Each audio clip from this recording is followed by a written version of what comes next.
ஓம் அகத்தீஸ்வராய நமக. ஆதியும் நீய அந்தமும் நீய குருவடி சரணம் திருவடி போற்றி. நமது பஞ்சபூத மாந்திரிக சேனல் வழியாக நாம் பயணித்து கொண்டிருக்கின்றோம். இன்று நம்ம என்ன பார்க்க போகிறோம் அப்படின்னு சொன்னால், அதாவது எதிரியோட நாவடங்க, எதிரி ஸ்தம்பித்து போக.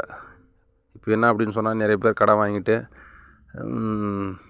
போனால் எப்போ தொல்லை கொடுப்பாங்க அப்படின்னு சொல்லிட்டு பார்த்துன்னு இருப்பாங்க. அதுக்கெல்லாம் ஒரு பரிகாரமாக இது நல்லா வேலை செய்யும். இது எப்பேற்பட்ட எதிரியாக இருந்தாலும் நம்மளை எதிர்க்கிறவங்க நம்மளை கண்ட உடனே எதுவும் பேச மாட்டாங்க. முதல்ல ஒரு பேச்சு 2 பேச்சோட அதோட போயிடுவாங்க. நம்மளுக்கு எந்த ஒரு அச்சுறுத்தலும் இருக்காது. பயமாக பண்ணுற நிலைமையில் வரமாட்டாங்க. அப்பேற்பட்ட ஒரு எந்திர விபூதி பிரயோக முறை இது. அதே சமயத்தில் இது நான் ஒரு எந்திரம் கொடுத்துருப்பேன். அந்த எந்திரம் விபூதி ஒரு வளர்ப்புடைய வியாழக்கிழமை அல்லது வளர்ப்புற வெள்ளிக்கிழமை, இந்த 2 நாளில் குருவார சுக்கிரவார எந்த டைமில் வேணாலும் பண்ணிக்கலாம். இது ஒன்றும் கணக்கு ஒன்றும் கிடையாது. எந்த டைமில் வேணாலும் பண்ணிக்கலாம். அந்த விபூதியில் எந்திரத்தை வரைஞ்சி ஒரு 1200 உரு கொடுக்கணும்.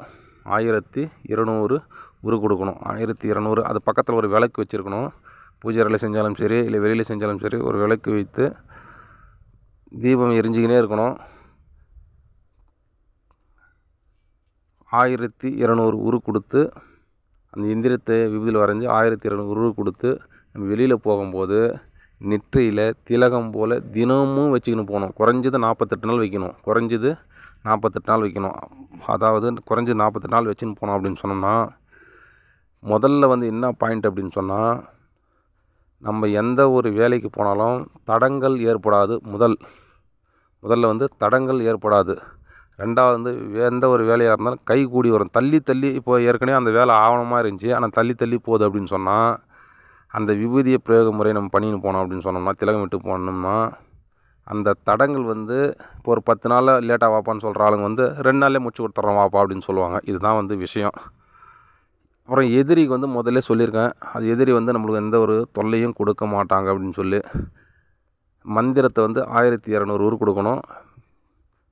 1200 உரு கொடுத்து சித்தி பண்ணி வச்சுக்கின்னு பிரயோகம் பண்ணி பாருங்கள். இதெல்லாம் பழைய முறைகள். இந்த முறைகள்லாம் யாரும் வெளியில் சொல்ல மாட்டாங்க. எதுக்கு எடுத்தாலும் தகுடு தாய்தான்னுவாங்க. இந்த முறையை பிரயோகம் பண்ணி பார்த்துட்டு கமெண்ட்ஸில் உங்களுடைய பதில் சொல்லுங்கள். ஏதாவது சந்தேகங்கள் இருந்தால் வெளிப்படையாக கேட்கலாம். யார் யாருக்கு என்னென்ன பிரயோக முறைகள் வேணும் அதெல்லாம் கேட்கலாம். இன்னும் வரும் பதிவுகளில் ஒவ்வொன்றுமே தெளிவாக விளக்கமாக எல்லாமே கொடுக்கலாம் முடிவு பண்ணியிருக்கோம். புலிப்போல் முடங்கி நாகம்போல் சீறி நமன் போல் வருவரை நாவடங்க லைக் பண்ணுங்கள், ஷேர் பண்ணுங்கள். நாவடங்க நடுநிற்க சிவ